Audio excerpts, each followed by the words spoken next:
What happens when failure isn't an accident? When it's not a bug, but a feature? When the system works exactly as designed, and that design is the problem? Introduction. February 3rd. It should be an unremarkable day. Deep winter. Nothing historically significant seems to have happened. No famous battles. No presidential speeches, but that's the point. The most devastating mistakes aren't always loud. They're quiet. They're bureaucratic.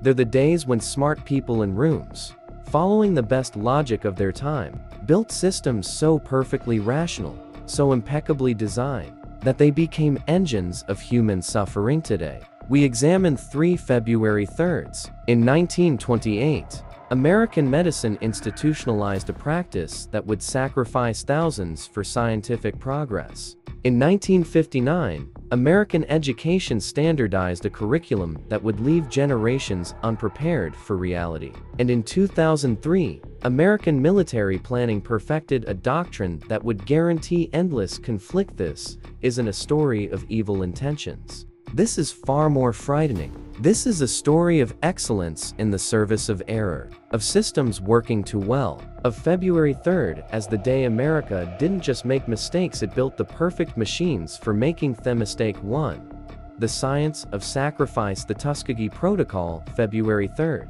1928. In 1928, American medicine is entering its golden age. The Rockefeller Foundation is funding revolutionary public health initiatives. Syphilis is a devastating disease and a terrible mystery, particularly its late stages. On February 3rd, 1928, at a meeting of the Rosenwald Fund Syphilis Commission, a proposal was formally adopted. It would become the operational blueprint for what we now know as the Tuskegee Study of untreated syphilis in the Negro. Malith logic, to the doctors and public health officials in that room, was clinically impeccable. To understand what syphilis does to the human body over a lifetime, you need to study its natural history. You need a control group that receives no treatment, so you can compare them to those who do. Macon County, Alabama, had high syphilis rates. Here was a ready-made population for studying, so the system was designed perfectly. Participants were recruited with promises of special free treatment. They were given placebos. They were subjected to painful diagnostic spinal taps labeled as treatment. When penicillin became the cure in the 1940s, they were deliberately denied it. The study continued for 40 years. The perfection of the McKinnis wasn't a rogue experiment. It was U.S. Public Health Service policy.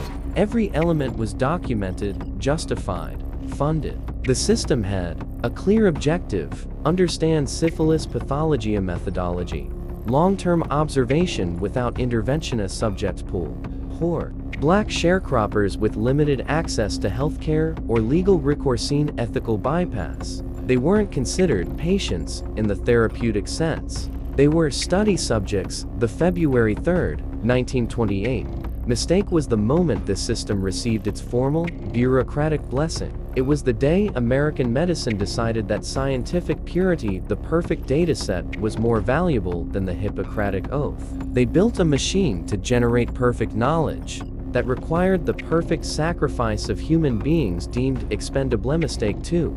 The curriculum of fear. The duck and cover curriculum. February 3rd, 1959. In 1959, the Cold War is at its peak. The Soviet Union has Sputnik. America has a terrified populace. How do you manage the existential fear of nuclear annihilation? You systematize it.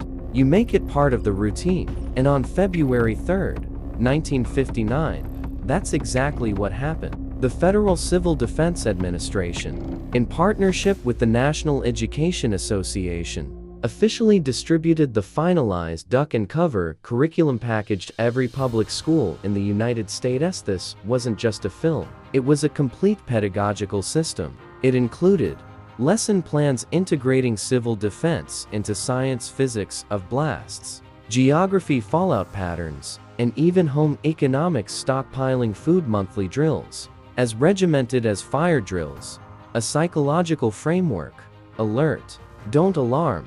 The logic was, again, impeccable from an institutional perspective. How do you prevent mass panic?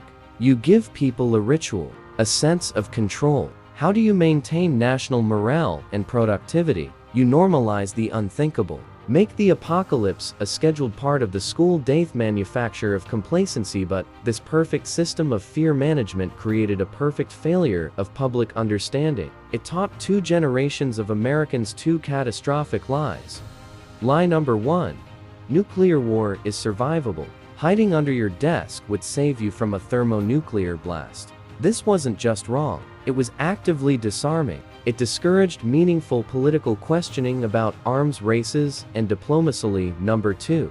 Safety is an individual responsibility. If you die, it's because you didn't duck well enough. It shifted the burden of existential risk from governments and generals to schoolchildren and teachers. February 3, 1959 mistake was the day America decided that the perfect response to the nuclear threat wasn't diplomacy or disarmament, but a perfectly administered curriculum of delusion. We built an educational system to manage terror so well that it made the terror itself seem manageable. We taught compliance instead of critical thinking. Mistake 3.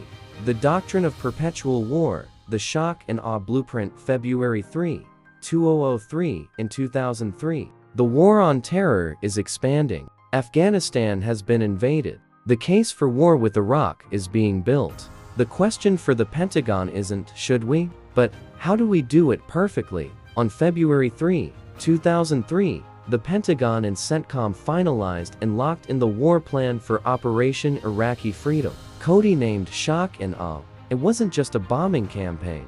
It was a theoretical framework for perfect victory. A system of warfare logic, from a military systems perspective, was brilliant. Apply such sudden, such spectacular, such precise violence across every node of the enemy's system, military, government, media, power grid, that their ability to comprehend or resist collapses immediately. The war would be over before it began. Minimal American casualties. A clean, surgical regime. Shongath's system ignores the organism. This perfect military system had a fatal, designed in blind spot. It only modeled the Iraqi state as a machine. It didn't account for the Iraqi nation as an organism. Plan perfectly dismantled Saddam's army, but had no subsystem for securing the streets, preventing looting, or managing the collapse of civil society. Perfectly targeted command centers, but had no subsystem for understanding the sectarian and tribal tensions. It was unleashing. It was designed for a short, clean war of destruction, but had absolutely no subsystem for the long, messy war of reconstruction and insurgency that would inevitably follow. February 3, 2003 mistake was the day America's military-industrial intellectual complex achieved its apotheosis. A perfectly planned war for a non-existent reality. We built a flawless machine to solve a problem we had catastrophically misdefined. The system worked. It just worked on the wrong problem. The anatomy of perfect failure. 3 February 3rd. A medical protocol. A school curriculum. A war plan. 1928. The perfect study that required. In humanity. 1959. The perfect education that taught. Falsehood. 2003. The perfect victory that guaranteed defeat. Common thread isn't malice. It's something more insidious. The idolatry of the system itself. In each case, the people in the room fell in love with the elegance of their own solution. The clean data set. The orderly classroom. The synchronized bombing campaign. The privileged systemic logic over human complexity. They valued operational purity over moral consequence. They designed for the world as they wished it to be, a world of compliant patients, obedient students, and enemy forces that behave like flowcharts, not the messy, chaotic human world as it is. February 3rd teaches us that the most dangerous mistake isn't a bad plan. It's a beautifully good plan for the wrong thing. It's when the machinery is so impressive, so rational, that we forget to ask, what is this machine for? And who pays the price for its perfect operation? Conclusion. So the question February 3rd forces us to ask is not, are we making mistakes? We are. The question is, what perfect systems are we building right now? What elegant algorithm is mistaking correlation for causation? What sleek educational reform is teaching test-taking instead of thinking? What brilliant geopolitical strategy is solving last century's problem while igniting the next one? History's warning from these 3 February 3rds is this: beware the beautiful solution. Be terrified of the perfect plan.